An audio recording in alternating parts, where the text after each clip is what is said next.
sénateur, la parole est à vous. Merci. J'ai une question au nom du sénateur Simons, de la sénatrice Simons. À l'article 72, partie 7, 7302, il y a des dispositions d'annulation qui peuvent être évoquées. Dans le cas de l'intérêt du public, et c'est défini dans la loi lorsqu'il s'agit d'erreurs administratives pour assurer la sécurité nationale et éléments de cette nature. Et la sénatrice dit que si c'est la position du gouvernement que d'annuler ce type de document n'annule pas le statut de ceux qui en sont titulaires, c'est illogique parce qu'à l'article 47C de la loi sur la protection des réfugiés, ils perdent leur statut de résidence temporaire ou permis de résidence temporaire. Manifestement, si on élimine le permis de travail, cette personne ne peut pas travailler.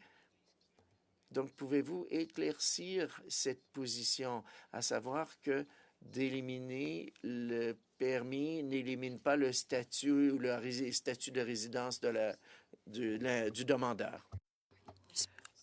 Nous avons prévu une réponse à ce point parce que ça a été mentionné dans d'autres comités. Alors, je vais laisser ma collègue parler de cela un peu après que j'ai mentionné 2 points. Donc, je veux clarifier la différence entre un résident permanent, le statut d'un résident permanent et le visa permanent. Donc, on parle de visa travailleur et étudiant. Il s'agit ici d'un visa temporaire résident, mais il y a aussi un visa pour les résidents permanents. Il s'agit ici des personnes qui ne sont pas encore arrivées dans le pays. Donc, une fois que vous êtes dans le pays, vous avez un statut d'immigrant. À ce moment-là, vous avez ce statut et ces projets de loi ne touchent pas à ce statut-là. Donc, c'est de cette différence-là qu'il s'agit et j'ai dû aussi apprendre cette clarification. Donc, ma collègue va en dire davantage. Merci, Madame la ministre. Donc, cet article mentionne les visas et les permis et il s'agit ici des documents de voyage. Quand on parle d'un statut au Canada, c'est lorsque la personne atterrit sur le territoire. Donc, il y a certaines catégories de personnes qui ne sont pas incluses dans ce projet de loi.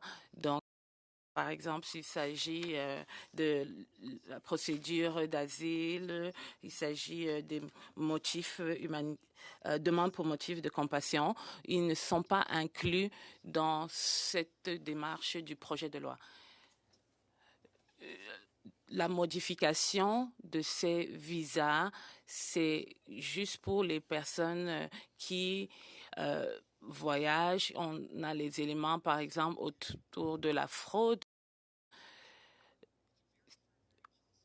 Donc, si, par exemple, quelqu'un est autorisé à travailler dans une certaine zone, on peut donc modifier son visa et leur permettre de travailler dans une autre zone. Si le gouverneur en conseil le décide, on peut annuler ces permis ou ces visas. Pour ce qui est des visas étudiants, leur statut va demeurer.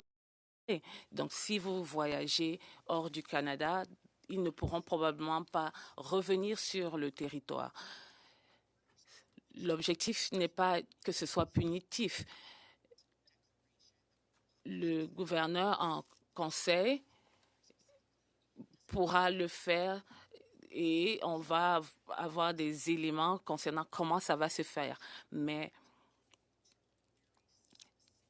cet article va toucher à des raisons particulières qui seront mises en lumière par le gouverneur en conseil dans sa prise de décision. Sénatrice Osler, merci beaucoup, Madame La présidente, je veux faire le suivi sur la partie 7, sur l'article 72. Cet article permet au gouverneur en conseil d'annuler, de suspendre ou de modifier les conditions sur les documents de voyage et aussi les documents pour les documents permanents. Donc, vous avez parlé de la différence entre les documents de voyage et les statuts et que ce projet de loi ne va pas toucher au statut de quelqu'un au Canada. Mais quand on parle des documents mentionnés dans l'article, il s'agit ici des documents qui mettent en évidence leur statut. Quelles sont les raisons pour lesquelles le gouvernement a inclus la résidence permanente?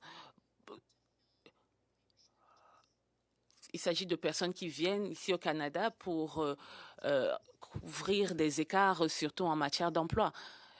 Si une carte de résidence est annulée, quelle sera l'incidence sur leur droit de travailler au Canada ou alors d'entrer et sortir du pays?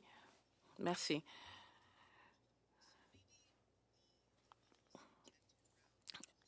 L'objectif de la politique, en incluant la résidence permanente et les visas permanents, c'était dans l'intérêt national.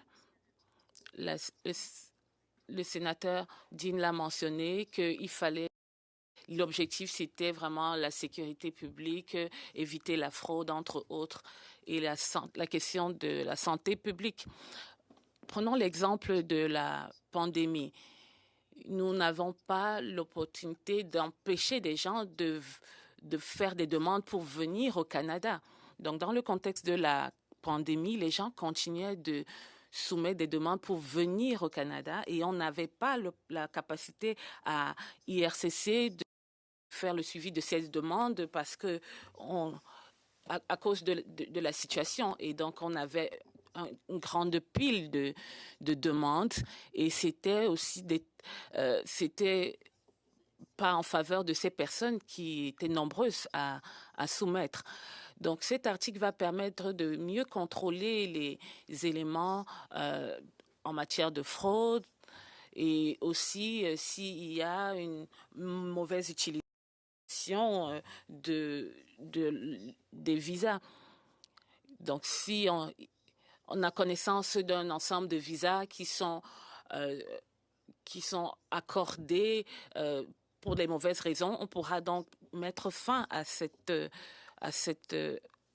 situation. Donc, ça donne l'opportunité, cet article donne l'opportunité de le faire à grande échelle, alors que pour le moment, on ne peut le faire que au cas par cas. Donc, je veux parler aussi des documents de la résidence permanente. L'objectif n'est pas de heurter la situation des personnes qui sont ici avec des permis et des raisons valables. On a beaucoup de cas de cartes de résidents permanents qui sont frauduleuses. Et parfois, on voit ces cartes de résidence à des personnes, mais ces personnes ne les reçoivent pas, c'est retourné. Ça sera l'opportunité d'utiliser cet article pour annuler tout simplement cette carte de résidence. Mais ça sera pris en compte dans l'autorisation par le gouverneur en conseil qui va motiver sa décision. Merci beaucoup.